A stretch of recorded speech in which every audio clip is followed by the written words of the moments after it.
Madame, mademoiselle, monsieur, bonsoir. Merci pour votre fidélité à l'entretien, ce magazine de la 2STV, qui reçoit aujourd'hui un homme qui, en une année et demie, s'est taillé une belle réputation avec ses interventions dans la presse remarquables et remarquées sur le débat concernant l'identité culturelle et la Renaissance africaine.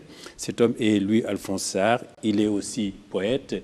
Il est aussi guide spirituel du groupe Touba Salihine. Bienvenue, Louis-Alphonse Sarr.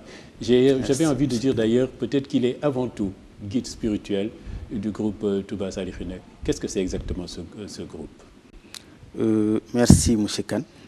Le groupe Touba Salihine, c'est en fait une convergence spirituelle de jeunes intellectuels cadres, des Sénégalais, qui ont réussi à se rassembler autour d'une certaine optique, autour d'un idéal spirituel, et qui assume l'ensemble de la feuille de route de la révélation et l'ensemble des données de la marche du temps. Et je vois certains d'entre eux, ils vous appellent Excellence. Faut-il vous appeler Sirimbi? Qu'est-ce qui est plus convenable pour vous? Je pense que l'appellation n'est pas tellement... C'est d'une importance relative. Ce qui est important, c'est surtout ce qu'on met derrière ça. Parce que celui qui vous dit Sirimbi note un certain respect, une certaine révérence envers vous. Celui qui vous dit Excellence aussi, je pense, a une certaine retenue vis-à-vis de vous. Je pense que ce qui est important, c'est surtout le respect qu'on accorde à des idées, à un fond spirituel, culturel qui est là. Vous êtes un homme, Louis-Alphonse Sarr, avec des facettes multiples. Hein? Par exemple, vous êtes guide spirituel du groupe Touba Salihine et pourtant, vous vous appelez Louis-Alphonse Sarr. Oui, cela paraît contradictoire à première vue, mais je pense que l'important, c'est le fond. Qu'est-ce que cela recouvre? Que l'on s'appelle Louis-Alphonse Sarr ou Mohamed Diouf, je pense que l'important, c'est le fond que recouvre ce nom-là. On pourrait normalement assurer tous les noms du monde si on comprenait que l'ensemble de ces noms-là convergent vers une même destination, qui est l'origine divine. L'origine divine. Alors justement, vous parlez d'origine divine, et là, nous, on va entrer dans les choses un peu plus spirituelles. Je fais référence à cette révélation qui a été pour vous un point de départ, parce que vous avez interrompu vos études universitaires suite à une révélation qui vous a conduit auprès du vénéré Serigne Saliou Mbacké, le 5e khalife des Mourides. Alors, comment avez-vous reçu cette révélation? Qu'est-ce que cela a fait en vous? Quelle transformation? Cette révélation a fondé un nouvel être qui est aujourd'hui devant vous.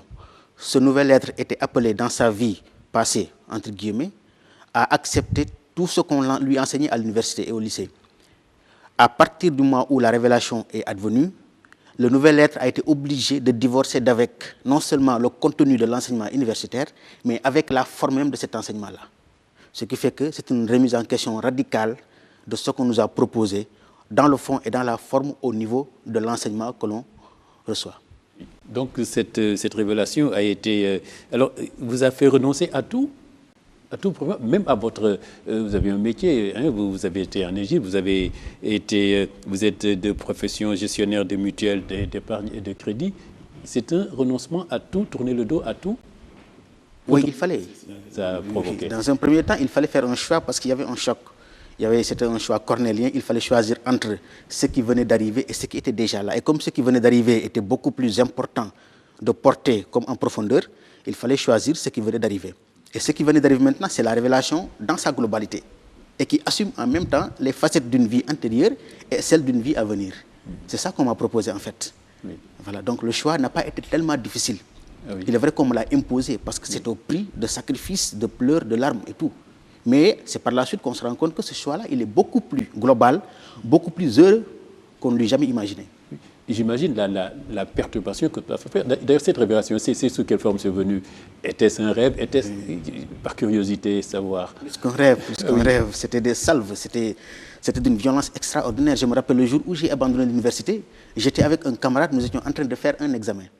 Quand je me suis levé, il s'appelle Abou Sarr, je lui ai dit que je m'en vais. Il m'a dit, Sarr, quel est le problème? Je lui ai dit que je m'en vais, tout simplement. mais cela datait de longtemps que les choses mûrissaient en moi, que la cuisine interne était déjà presque accomplie. Il ne restait plus que le divorce qui a été formalisé comme ça. Voilà. Alors ça a été un choix, vous dites cornélien, oui, ça va être terrible. C'est comme le choix, comme le dit Jean-Paul Sartre, choisir, c'est se priver du reste. C'est un choix qui vous a imposé de renoncer à tout le reste, qui n'était pas cela, qui ne concernait pas cela, ce choix-là. En fait, apparemment, cela nous imposait de nous priver de tout le reste. Mais c'est par la suite qu'on a compris que, en fait, cela nous enjoignait en même temps de prendre en compte oui. tout le reste. Oui. Mais ça, il fallait le savoir par la suite.